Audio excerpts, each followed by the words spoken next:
Madhava Kunja Bihari Jai Radha Madhava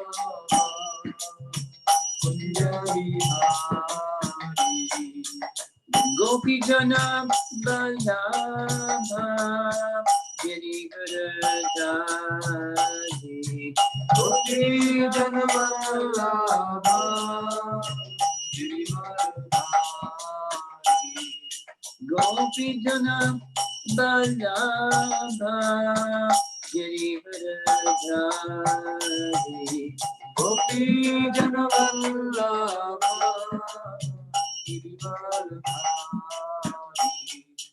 Jasodhanandana Prachajanandana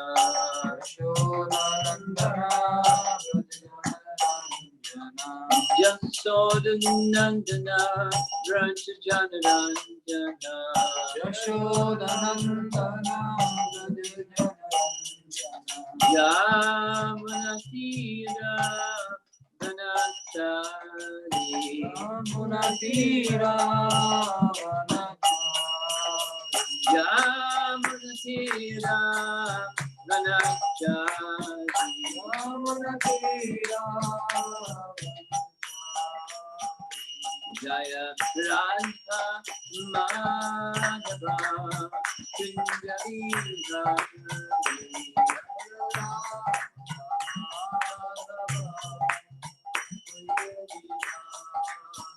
Jaya Radha Madhava Kunjali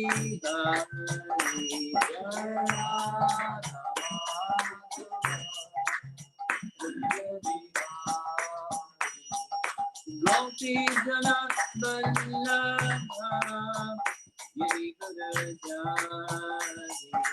Gopi Jana Vallabha Gopi Jana Vallabha Girivardhari Gopi Jana Vallabha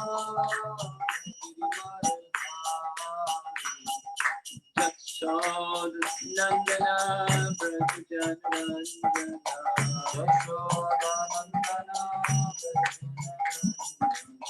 Jasodhanandana Prachajanandana Jasodhanandana Yamunatira Vanachari Yamunatira Vanachari Yamunatira Vanachari Yamunatira Vanachari Jaya Radha Madhava Kunjali Hari Jaya Radha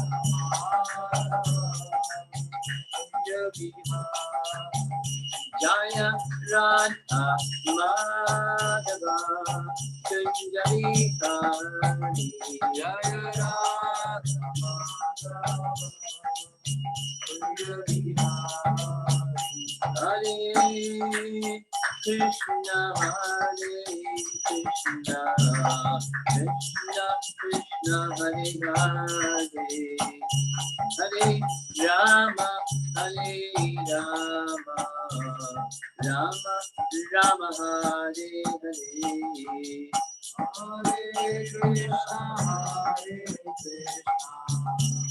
Krishna Krishna Hare Hare Hare Rama Hare Rama Rama Hare Hare Hare Krishna Krishna Krishna Hare Hare Hare Rama Hare Rama Rama Rama Hare Hare Hare Krishna Krishna Hare Hare Hare Rama Hare Rama Rama Hare Hare Hare Krishna Krishna, Krishna Krishna, Hare Hare, Hare Rama, Hare Rama, Rama Rama, Hare Hare, Hare Krishna, Krishna Krishna, Hare Hare, Hare Rama, Rama Rama, Hare Hare, Hare Krishna, Krishna Krishna, Hare Hare, Hare Rama, Rama Rama, Hare Hare, Hare Krishna, Krishna Krishna, Hare Hare, Hare Rama, Rama Rama, Hare Hare.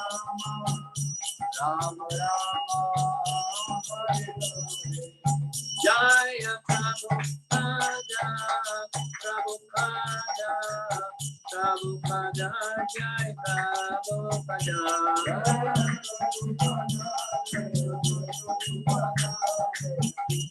Prabhupada, Jaya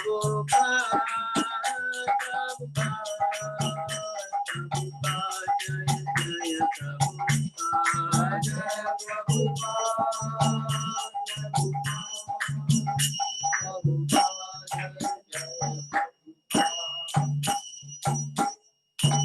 Srila Prabhupada ki jai. Gaur Premanandi.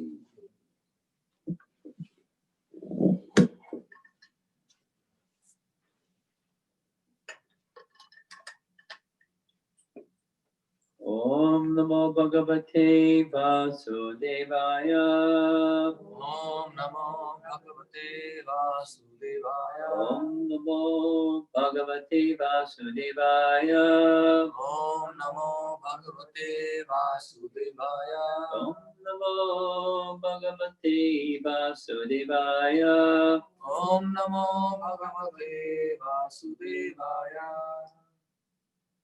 This evening, I'm 2 hours different than 1 hour different than you, right? 1 hour behind. 1 hour difference. But the verse from Bhagavad Gita this evening is chapter 1, text 31. And I have the option of going a little bit further, so I will exercise that option. We're going to hear Arjuna talk some Maya. He's being placed in Maya, or the deluding potency of Krishna, but it's a high sounding Maya. It sounds really convincing to a moralist. A little bit of a background, because it's important with these particular verses.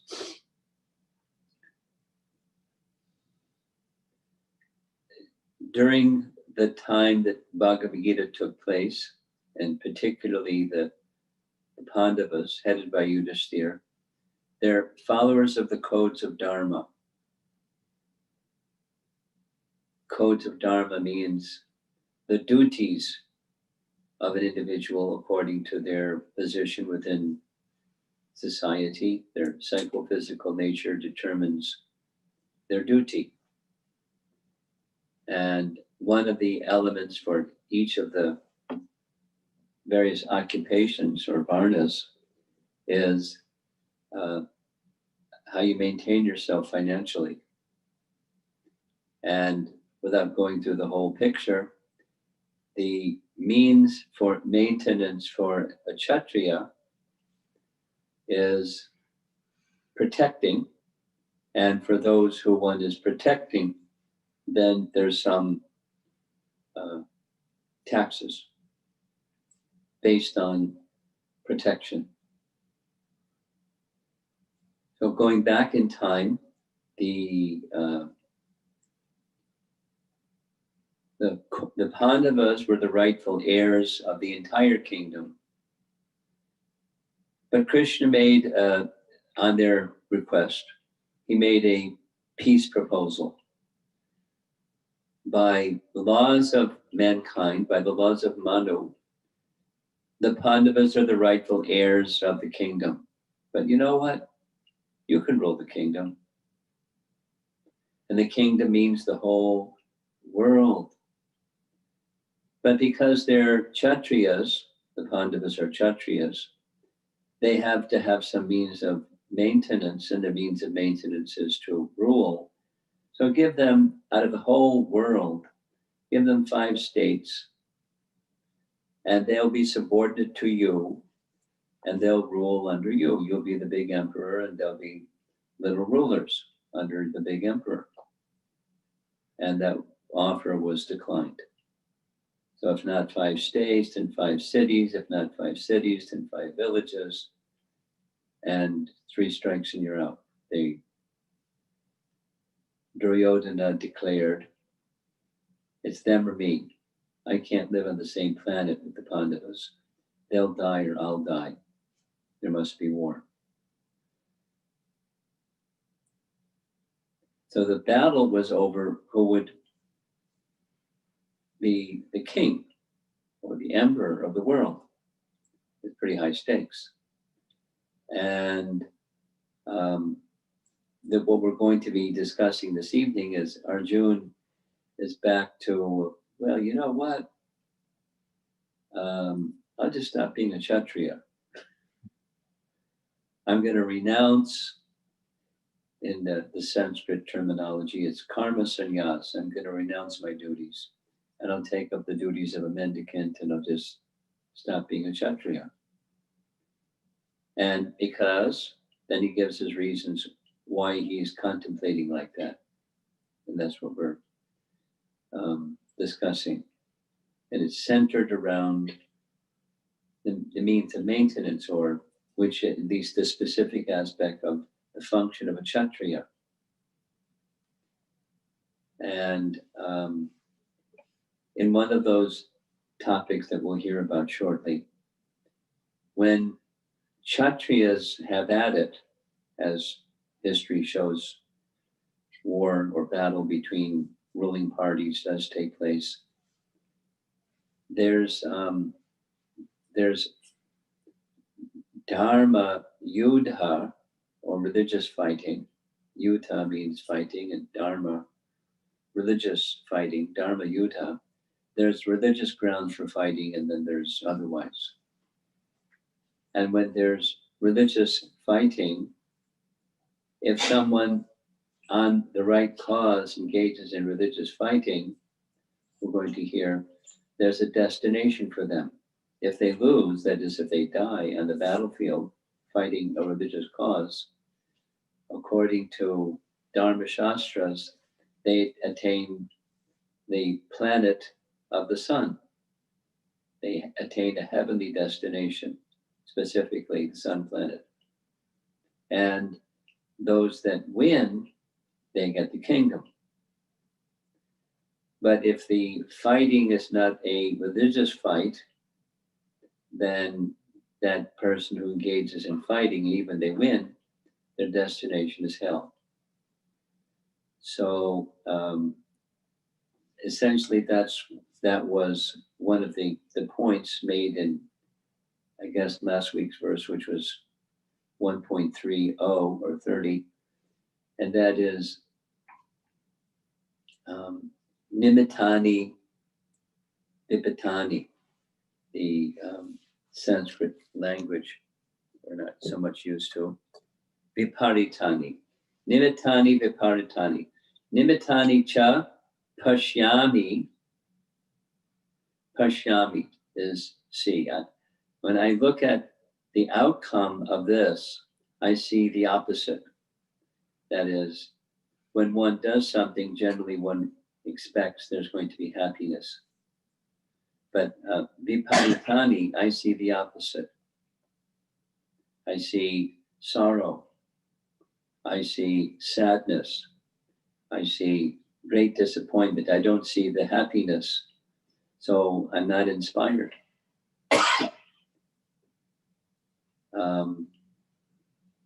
The example is given by the commentary and our acharyas. Supposing you're not well, or supposing you're just not hungry. You're not like very enthusiastic to go into the kitchen and start cooking because you're not hungry. Or if even somebody else wants to go in the kitchen and do some cooking, it's not really, you're not so enthusiastic about it. So Arjuna is similarly, it's one of his reasons for not wanting to go through with the battle is he sees the opposite of happiness as the outcome. And then in text 31, which is our verse for this evening, I do not see how any good can come from killing my own kinsmen in this battle. Nor can I, my dear Krishna, desire any subsequent victory, kingdom, or happiness. Now, in Srila Prabhupada's purport, he addresses a core consideration for spiritual life, and that is, what's the standard of happiness? Of course, irreligious people don't consider anything beyond senses, content, exact sense objects, and there's a little buzz called happiness, and that's what happiness is. Senses contacting sense objects that you like. And of course, then there's sense objects you don't like, and that's unhappiness or distress. But the spiritual consideration is not self-centered or sense-centered, it's Krishna-centered.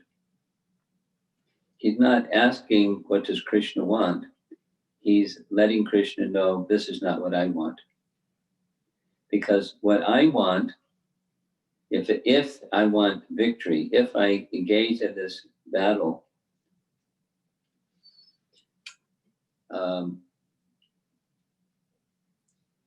I don't want rulership, because if I gain rulership, who would I want to enjoy the kingdom with?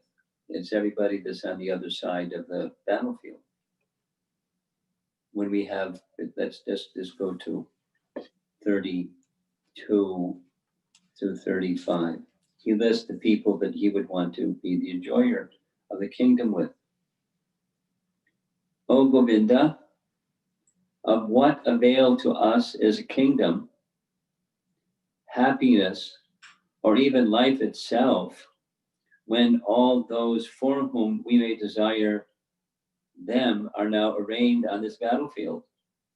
O Madhusudana, when teachers, fathers, sons, grandfathers, maternal uncles, fathers-in-law, grandsons, brothers-in-law, and other relatives are ready to give up their lives and properties and are standing before me, why should I wish to kill them, even though they might otherwise kill me? O maintainer of all living entities, I am not prepared to fight with them even in exchange for the three worlds, let alone this earth. What pleasure will be derived from killing the sons of Dhritarashtra? So it's the bottom line is my pleasure. And my pleasure is whatever wealth or kingdom or attainment I may achieve. I would want to have those things and enjoy in the company of others who are close to me, friends, relatives, and the whole list again. This is my enjoyment, is my senses reaching a sense object, and then once I have that sense object, to enjoy happiness with those who are close to me, my own men, mine, my group. But my group is on the other side. If the battle goes forward, those who I would want to be the enjoyer with will be dead. So what's to be gained? And even if what's to be gained is ruling the three worlds. Three worlds means the upper, middle, and lower planetary systems. The heavenly realm, the earthly realm, and the lower realm. If I can be the ruler of all those, just by winning this battle, I still wouldn't want to win, but to speak of ruling earth. Because who would I want to enjoy with? All the people that are on the other side. It's my own then, it's a self-centered consideration of what happiness is. I and mine. The extended sense of selfishness is my group of people. And it's not a new idea. My group of people is my family, my culture, my nation. And it's not a new thing. I mean, how it plays out changes in the course of time. But groupism and fighting from one group to another group, or one religion, even within one religious sect, and within the same religion, another religious sect, fighting and fighting. I know a little bit, not too much, but I know a little bit about fighting in Ireland between the Protestants and the Catholics. It's not just like they disagree, it's bloodshed. Or I don't understand at all about what goes on between this group of Muslims and that group of Muslims, but it's bloodshed. It's deadly. What to speak of others that are other than their particular brand of Muslim faith, and on and on and on and on and on. You know, the alignment towards war in our modern context doesn't take much brain power to see what's going on. People are preparing for major war. And as they're preparing, surely something's going to happen, and it's not going to be pretty.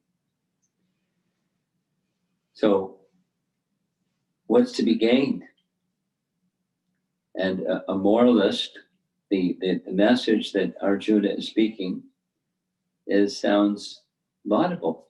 Like, I don't want to be a participant in this bloodshed.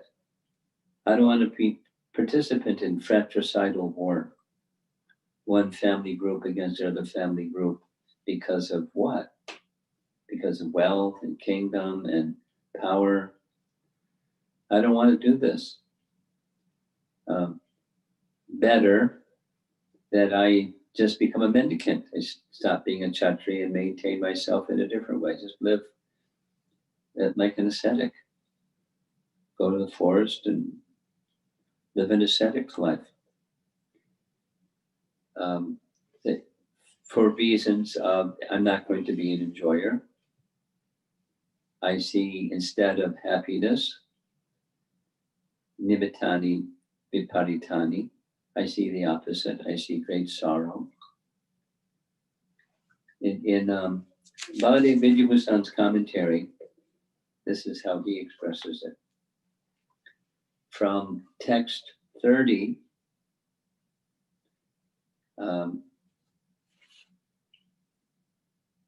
he's lamenting in such a way that understanding transcendence, or that which is eternal, is covered because of his lamentation. And in this text 30, it's his polluted intelligence that's covering his ability to understand transcendence. What's lost in this whole picture is who he really is, the soul, and who Krishna really is, the enjoyer of everything. So the who is the enjoyer of everything? That's a good question. And spiritual life says that which is the source of everything is meant to be the enjoyer of everything.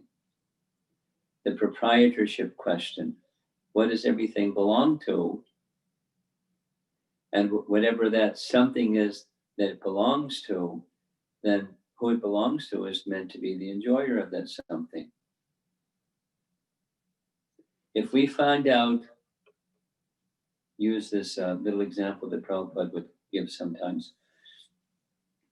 Supposing you're walking along the street and you find a $10 bill on the street. And one thing to do is just walk on by because it's not yours. So you're detached because it's someone else's. Another is $10 bill lying on the street. Nobody's looking, doesn't seem to belong to anybody. So you pick it up and put it in your pocket and now it's yours.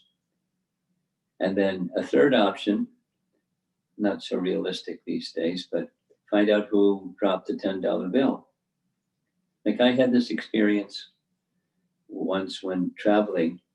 I deplaned and came out of the gate and was entering into the terminal. And as I was walking along underneath a row of seats, I saw a wallet sitting underneath the seat. It was a big fat wallet that had credit cards and money and stuff. So I immediately thought of this point that Prabhupada made. Leave it, somebody may come back to claim it. Or somebody lost it, so now it's mine. Or try to return it back to the owner. You know, I in retrospect, I made a mistake. What I did was I took it to the check-in counter ladies, the gate agent ladies, and said, I found this, please return it to its owner.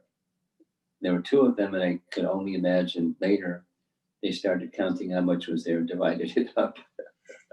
I don't know what they did with it. I could have, seen the credit cards and find out who it belongs to and make sure they get it back. But that's a good thing to do.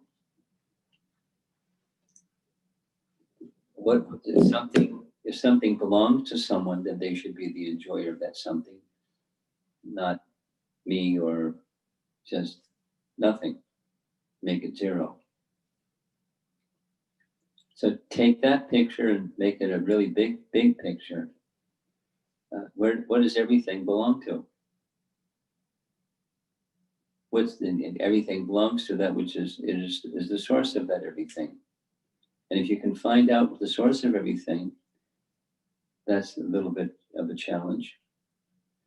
But when you find out what the source of everything is, then you return that to the source, whatever it is, back to the source. It's meant to be used in the service of the source of that thing. The proprietor is the one who's the source. Things are to be used in service to Krishna.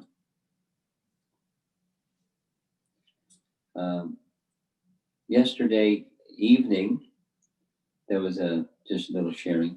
There was a discussion with a group of students from Singapore, NUS, National University of Singapore, the most prestigious university in Singapore. And one of the questions in their question and answer session was, what's the standard of renunciation? They gave some story about someone, as far as they know, that someone has a misconception of what renunciation is. And how do you help those people? So the right consideration of renunciation is recognize who is the proprietor of things, and you use things in the service of the proprietor of things. And for service to the proprietor of things, you accept those things which are appropriate for you, your quota, to accept and utilize in service to the source of everything. And that's the standard of renunciation. Without Anasaktasya Vishayan, without attachment to Vishaya, enjoyment. But supposing there's attachment to enjoyment, that's what Arjuna is exhibiting. He's a religious man, but he's attached to the idea of being the enjoyer. In the previous verse, there's this nice reference to one of my favorite verses in Bhagavatam, and that is fear arises from absorption in the temporary. Vayam Dhriyam Abhinivesha Takshat. You can look in the previous purport and look up the verse. Fear, because Arjuna, considering what was in front of him, two things. His mind was spinning. He was practically going to keel over. He was in such a state of anxiety. He was about to faint. He's a great hero. He's about to faint, dizzy with this great anxiety over what's about to happen. The huge battle, and he's a major player in it. And he not just has cold feet, but he has a lot of high-sounding, non-violent, self-centered contemplations. Forgetful of who he is, forgetful of who Krishna is. But he has regard for Krishna because they're dearmost friends. And so he's presenting this before his dear friend Krishna. Now, in higher consciousness, he knows who Krishna is.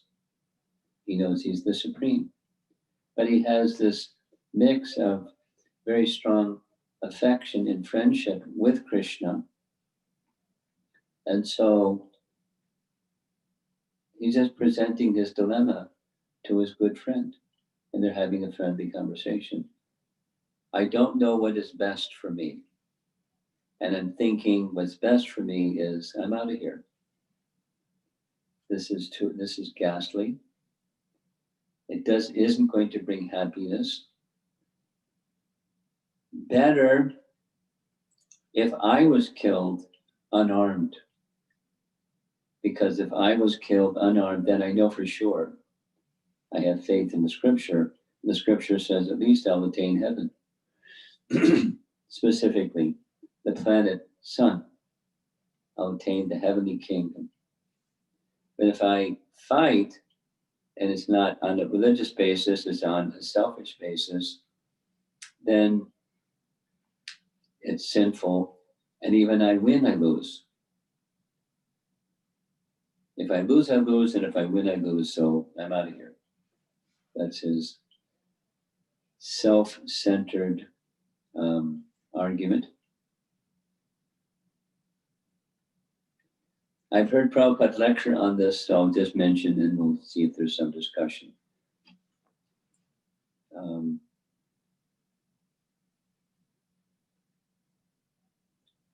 One of the terms that he uses to address Krishna is Madhusudana. Madhusudana refers to Krishna, who's the killer of the Madhu demon. And Krishna, you killed the Madhu demon. And over here on this side, there's my father, my grandfather. In the absence of my father, he raised me like father. So I have affection for him and he has affection for me like father and son. And you want me to kill him? And over there is my teacher. And everything I know about military skill, I learned from my teacher, Drona Acharya.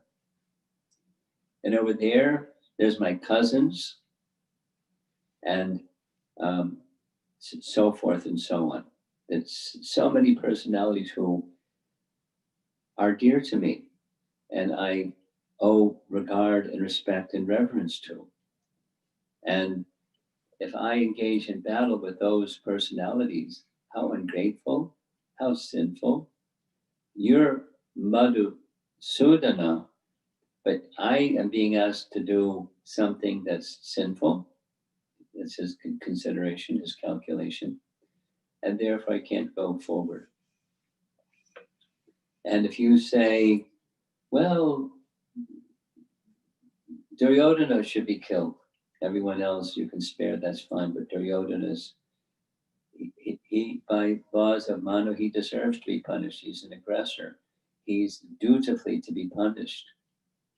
But well, supposing he is killed and his 99 brothers, then our gains will be tainted or with blood, and we don't want to see them dead, although they want to see us dead.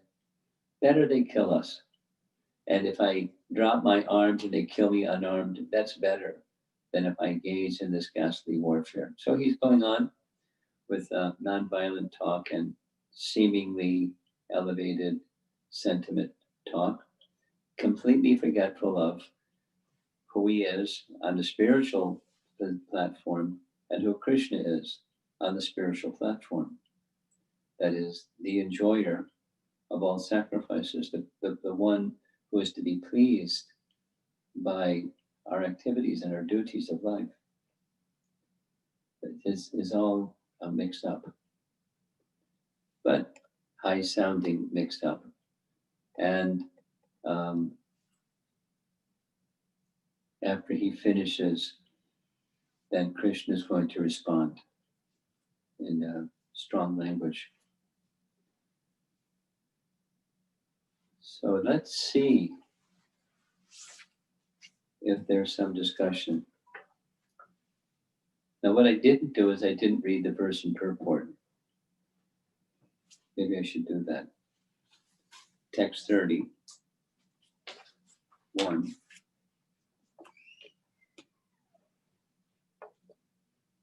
I do not see how any good can come from killing my own kinsmen in this battle, nor can I, my dear Krishna, desire any subsequent victory, kingdom, or happiness. Purport: without knowing that one's self-interest is in Vishnu or Krishna, conditioned souls are attracted by bodily relationships, hoping to be happy in such situations. In such a blind conception of life, they forget even the causes of material happiness. Arjuna appears to have even forgotten the moral codes for a Kshatriya. It is said that two kinds of men, namely the Kshatriya who dies on the battlefront and the person in the renounced order of life who is absolutely devoted to spiritual culture, are eligible to enter into the sun globe, which is so powerful and dazzling. Arjuna is reluctant even to kill his enemies, let alone his relatives. He thinks that by killing his kinsmen, there will be no happiness in this life, and therefore he is not willing to fight, just as a person who does not feel hunger is not inclined to cook. He has now decided to go into the forest and live a secluded life in frustration. But as a Kshatriya, he requires a kingdom for his subsistence because the Kshatriyas cannot engage themselves in any other occupation. But Arjuna has no kingdom. Arjuna's sole responsibility, opportunity for gaining a kingdom lies in fighting with his cousins and brothers and reclaiming the kingdom inherited from their father, his father, which he does not like to do. Therefore, he considers himself fit to go to the forest and live in a secluded life of frustration. Not a good plan. Krishna doesn't approve.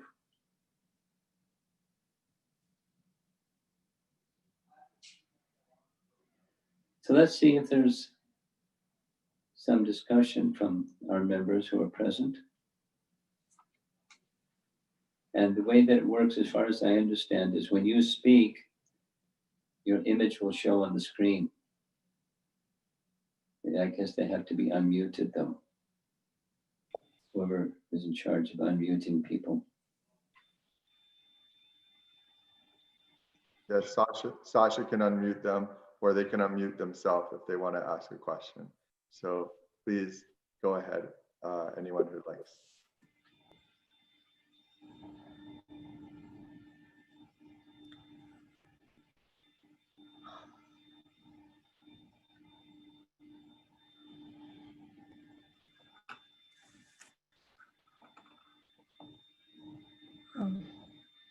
Hare Krishna Maharaj, Hare Krishna.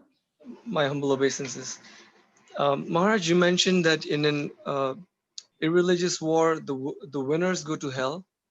What about the losers of such an irreligious war? Where do they go? They also go to the sun planet? Or hell?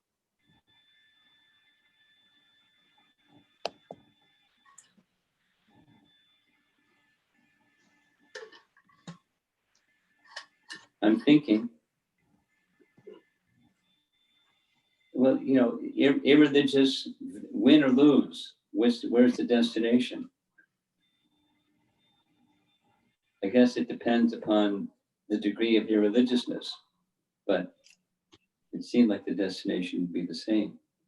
Beware of irreligion. It doesn't lead to a good place. Win or lose.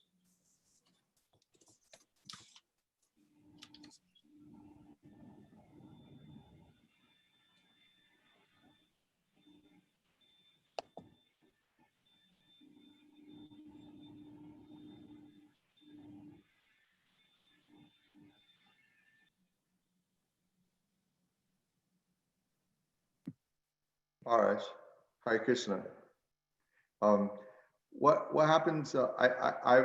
I'm aware that a couple devotees here and there over the years have been members of the military of their country that they're from, and I'm wondering what happens for a devotee who has a position in the military country. So he's doing his duty in that position, but then presumably most wars today, the countries that engage in them, let's assume that it's not always the case maybe, but let's assume that the war engaged by the country is not done according to Dharma. So what's the status for that devotee who is doing his duty in the military? They're accruing karma. That's the status. And, you know, it's not only military, it's etc. What occupation is dharmic in our modern society? But, you know, there are some that are in that category. It's good karma. Let's just, you know, let's say somebody that works in a non-veg and a veg restaurant. So there's different karma, but there's karma depending upon, you know, the details. So modern warfare or modern military service is karmic.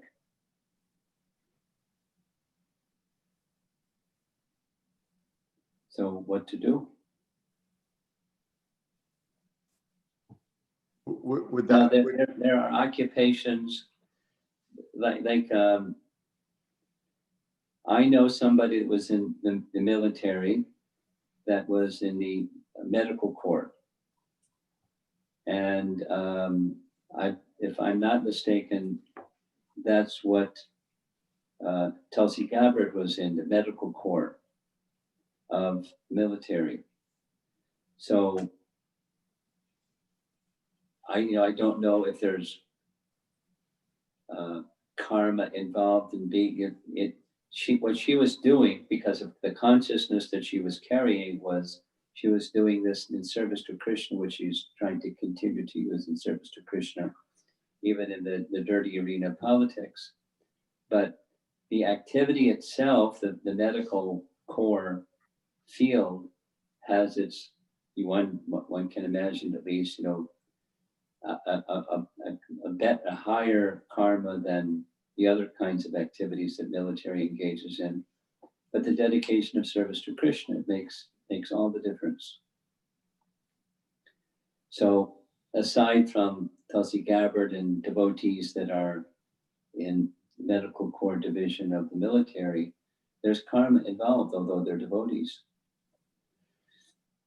It's like the example Prabhupada gives, as far as I understand it, it's like the elephant that takes a bath and then comes to the shore and throws dirt. There's karma involved in in such occupation. That's my understanding anyway.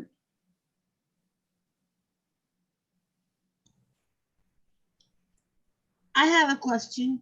What Hmm. happened to the country? What happened to the area or the country after the war?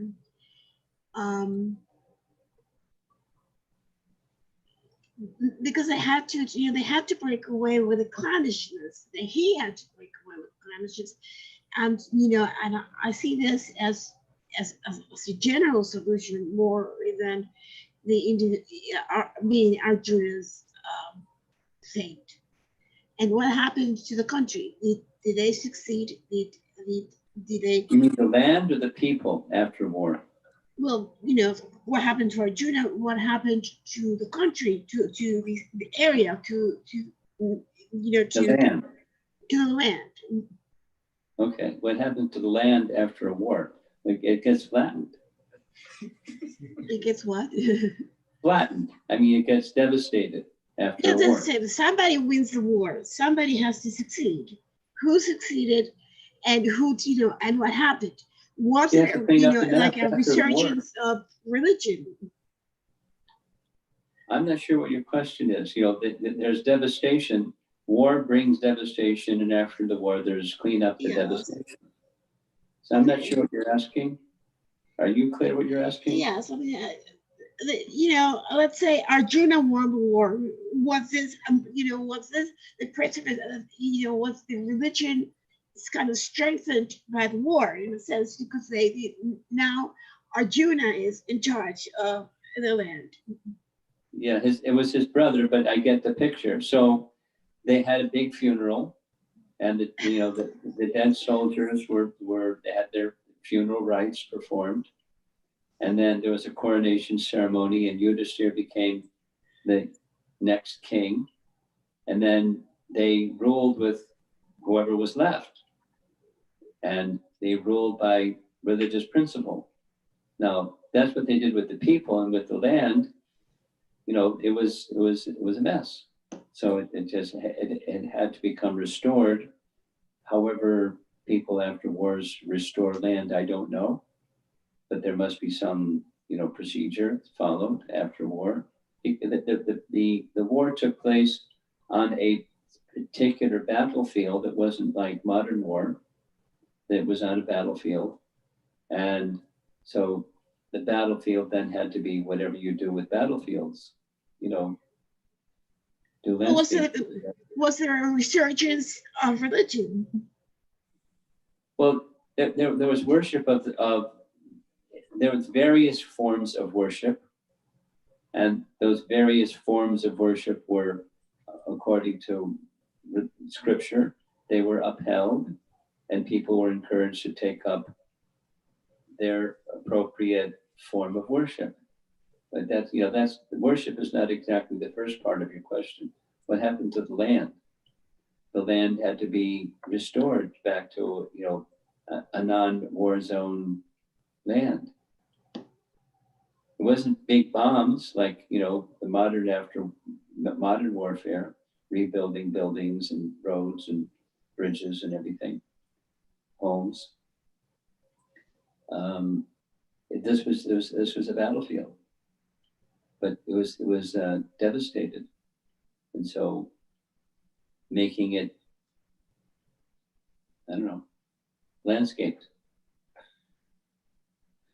making it back to normal.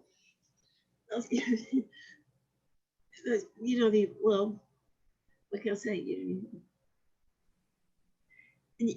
so we see really the devastation of, the wars are kind of not a good thing. So, No, war's not a good thing. So we're talking about Arjuna being an ego because he thinks of my family, my clan, and he kind of forgets the spirituality, and He was But kind yet of we what? have the results of this in his devastation.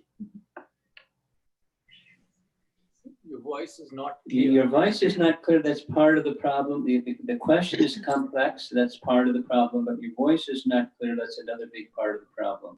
Amani Vedanta, can you understand everything she's saying? Well, yes. Not 100%. Susan, can I ask something and you tell me if I have it right? Yes. Are you wondering if Arjuna is by his engaging in the war, by his if to the extent he engages in the war, that's if he does so, then that's to support sort of his non-spiritual or egotistical sense of things because it causes devastation. Is that what you're asking, kind of? No, I think that he refuses. He refuses because he doesn't want to kill his family. But then we see that the war is it devastates the land, and so how can we say that Okay, he's I being understand. selfish and he's being and that he forgets his spiritual nature when we are seeing that the whole thing is really not favorable to a certain area or to a big area, whatever. Romapada Swami, is my clarification for a few more seconds helpful, or you got it? Oh, yeah, because the sound on this end, I mean, there's a few of us in the room. Uh-huh. Not only my ears, but the other ears, they're looking at each other and shrugging their shoulders. So if you Okay. can make some clarity out of this, that'll be great. Okay. I think I have it. I think I have it now.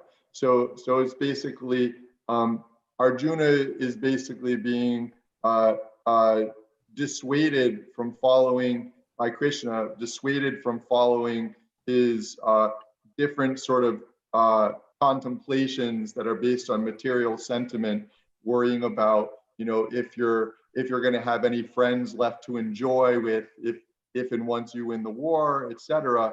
And yet, how do you reconcile Krishna's persuading him to engage in the war when the result of the war is that there's going to be devastation? Why is that a good thing?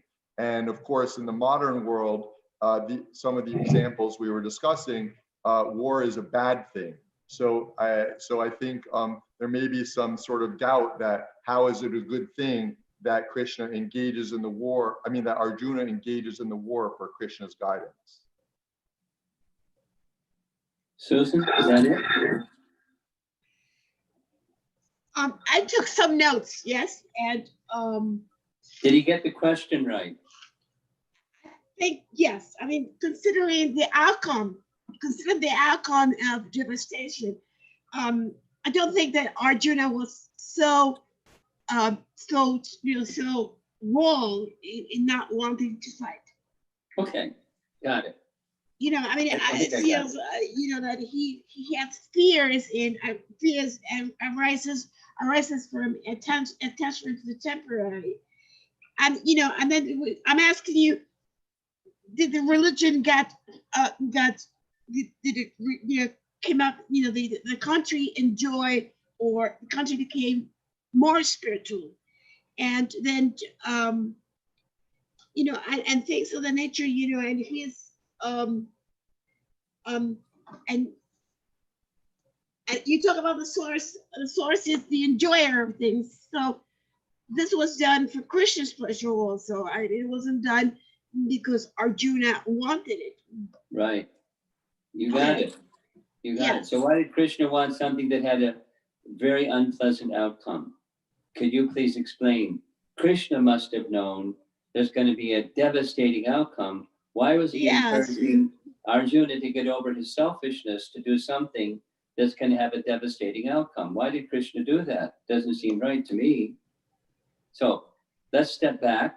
If that's, at least directionally, maybe not all the details of your question, but directionally, that's kind of like what your question is. So let's step back and take a look at the purpose of creation.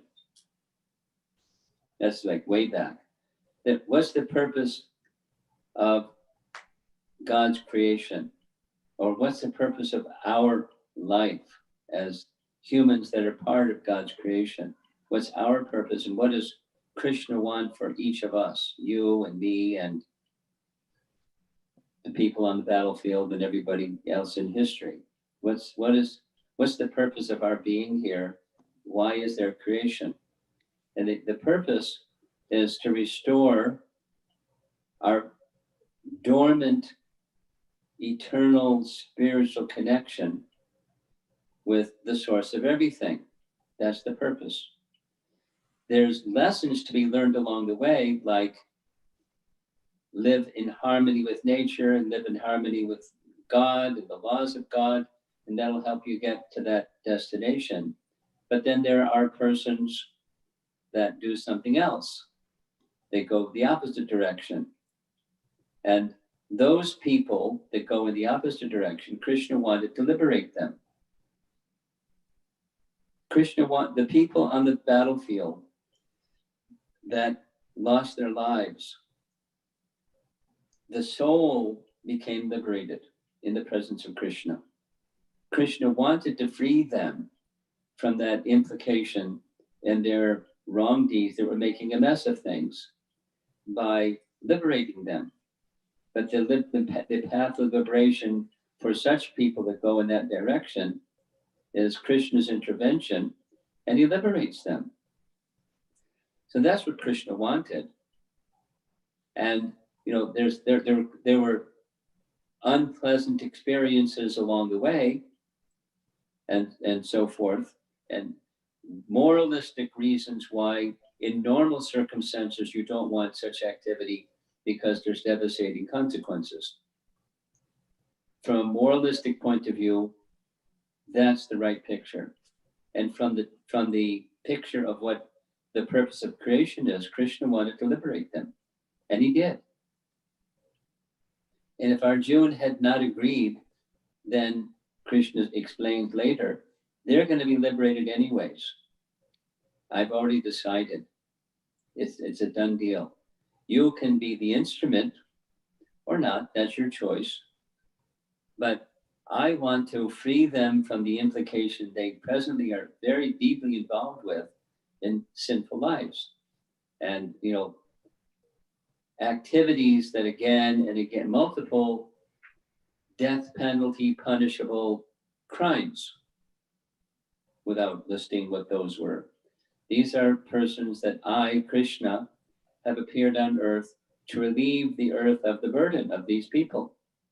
And not just, get rid of the bad people, but liberate them. Liberate them.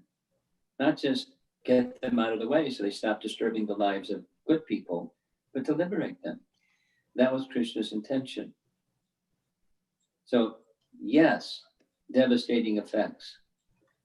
Yes, ultimate good effects for the law-abiding people, the living within the laws of nature and the laws of God people, making it peaceful for them to live their lives, and those that are just the opposite, to liberate them. That was the plan.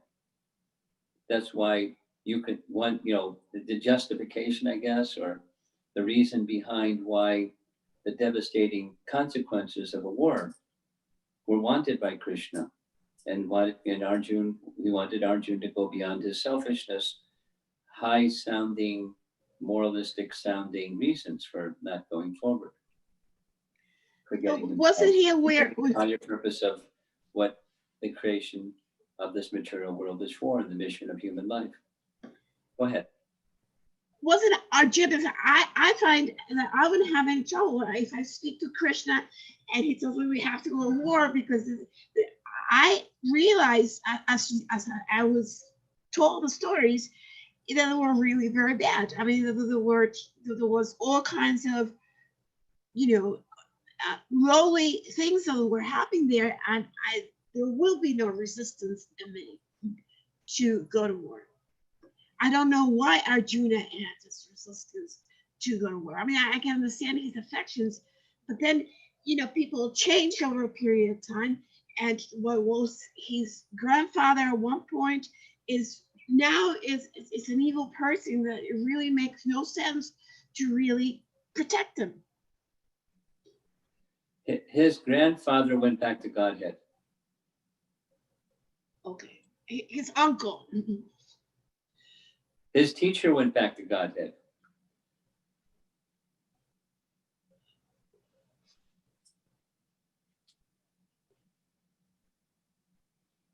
There were other lessons, and I don't know. Maybe I don't know. It's your call. Should I just continue on this line, or do we invite other discussion topics, or what do we do?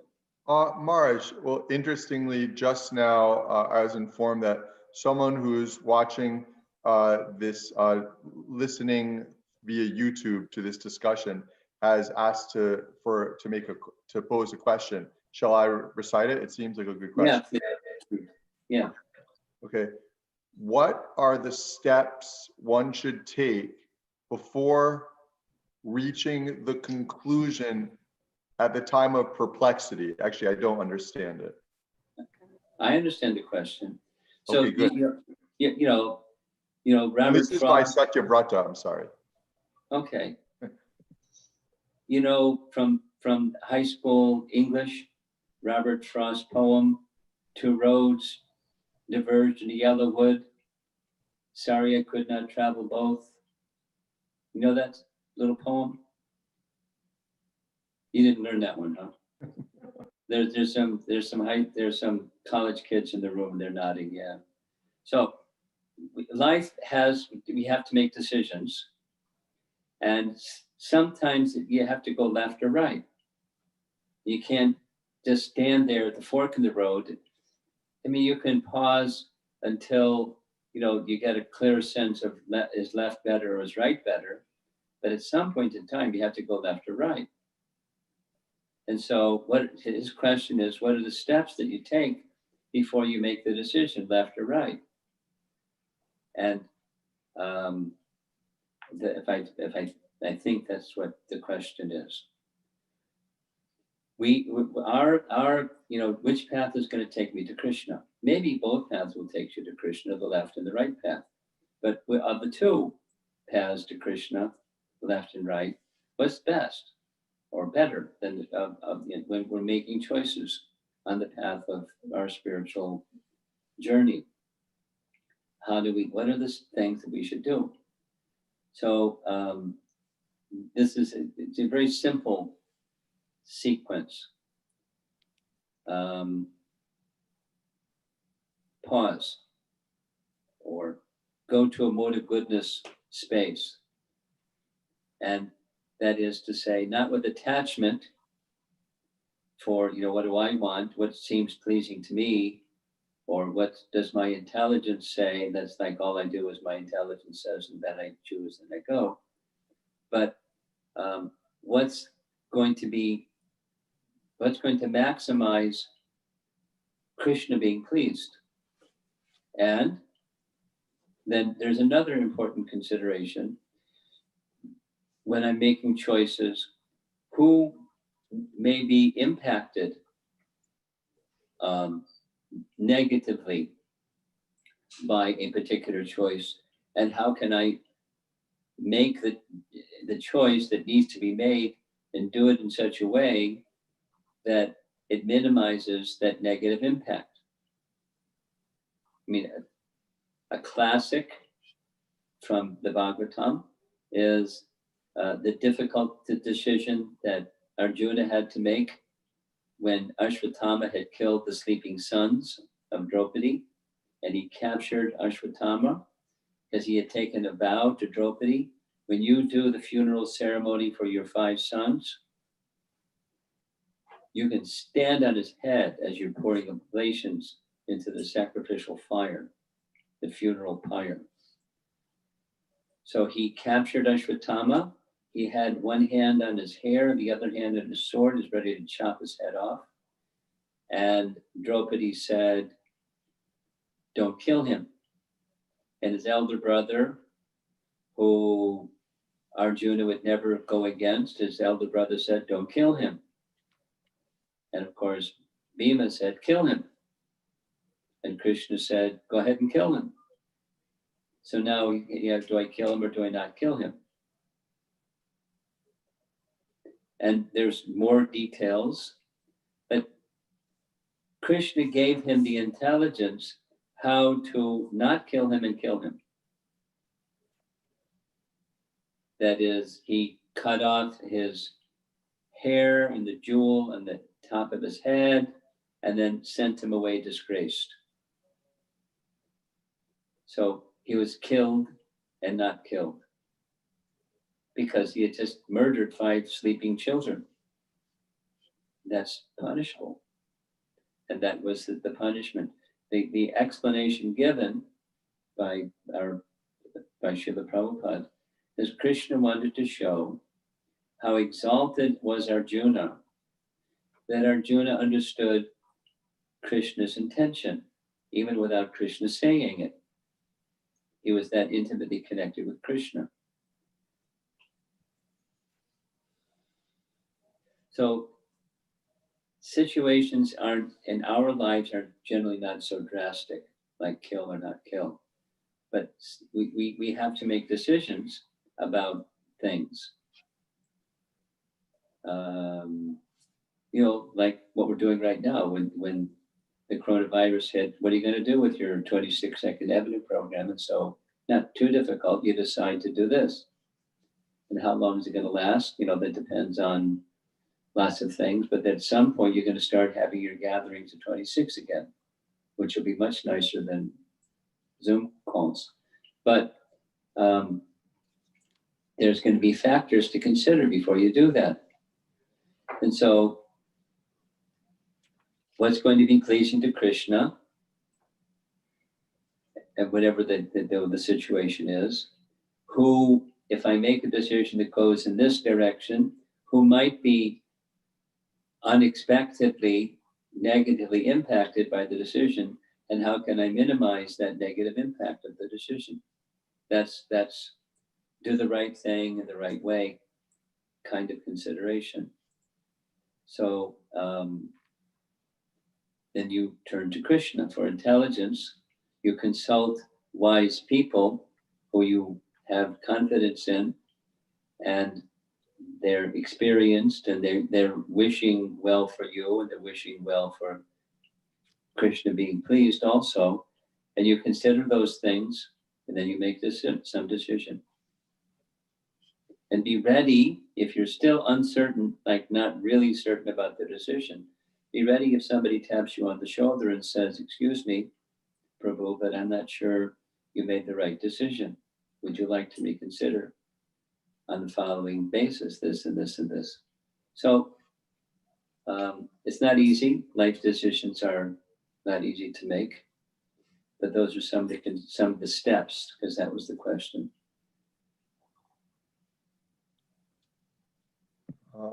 Someone else might have a question. Maybe Yugo Pritzi, you might have had a question. Okay, someone informed me. Carmen Gloria, go ahead. Yeah, I have a question. Thank you very much for a very enlightening discussion. Given you're saying that the ultimate goal of this battle is liberation, and everything comes from Krishna, he's the supreme creator. I think what Arjuna is really facing is surrendering to the will of Krishna, and he's getting into his own analysis of the situation. But parallel to what you're saying, the situation we're living now with the coronavirus, I can't help thinking to which extent the devastation and death and what we're going through could be viewed as a liberation for all those souls and for stopping certain behaviors that, especially with regard to nature, that have got to a point that needs to be stopped. So that's my question to you. Could we say that given this comes from the creator, because everything comes from him, could we see this as a liberation? And so that gives a more understanding, and it makes it perhaps easier to go through, to endure. Well, two things. The persons on the Kurukshetra battle were liberated because Krishna was on the Kurukshetra battle with them. And they were seeing Krishna as they were leaving their bodies. And so that was the basis of their liberation. Now, the coronavirus situation is very, very different. It's not that the persons who contract it or become infected with that virus and suffer and even recover or die, but it's not that they're seeing Krishna while they're in that situation. There's a karmic lesson for the world concerning what principles we live our life by. And because of living our life by principles that are nasty, then there's nasty outcome. And we, the world, human population, are reaping the fruits of a nasty lifestyle with nasty modes of nature and nasty decisions. But many people are not going to learn that lesson.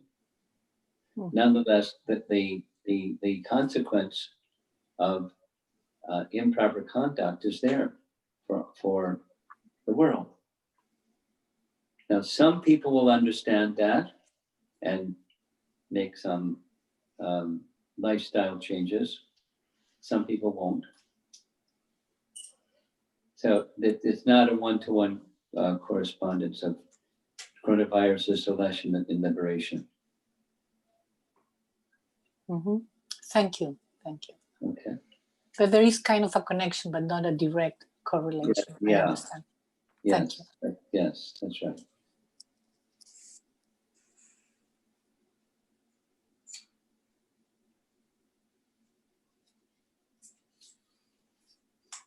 I'm fine if we end a little early because I have another class in 15 minutes. So if there's other questions, I'm game. And if not, I'll bow out and let you do what you do when you have the last 15 minutes of your time together. Hare Krishna Maharaj. Hare Krishna. Hare Krishna Maharaj, please accept my humble obeisances. Maharaj, I have a like a clarification come question, I would say. The clarification would be like, what is exactly Karma Yoga? Does it mean that working with renunciation, and especially the explanation that you gave of renunciation means knowing whom everything belongs and offering the results to him? Yes. And therefore, now my question to that would be like, then how does Sakama Karma Yoga come under Karma Yoga? Because Sakama means you are aspiring or desiring some results, but it's also a kind of devotion. So I don't understand. It's like little. Well, it very good question. It's a recognition of my stage of here's my understanding is up there and my position isn't there yet. That is, I understand that everything belongs to Krishna and everything should be offered to Krishna.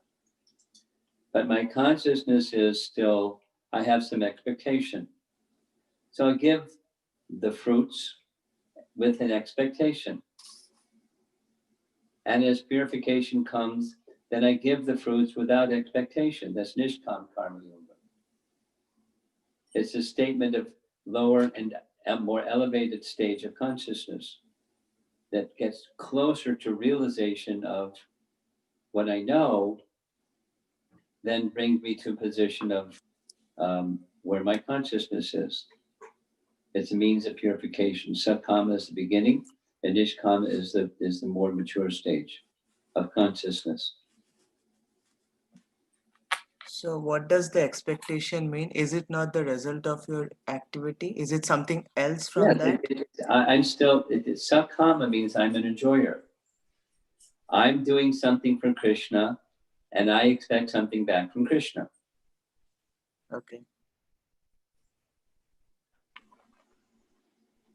And that's my relationship with Krishna. It's a business relationship. I want liberation from the bondage of my work, and so I'm offering the fruit of my work to Krishna, and I have some expectation from Krishna, who I'm offering the fruit of my work to. And that's not, it's less elevated than one who has no expectation in exchange for offering the fruits of my work to Krishna. So is Krishna still in the center for a Sakama Karma Yogi? Well, it's the sky is cloudy. Okay. It's not a clear sky. Got it? Yeah, thank you very much, Maharaj. Thank you. Okay.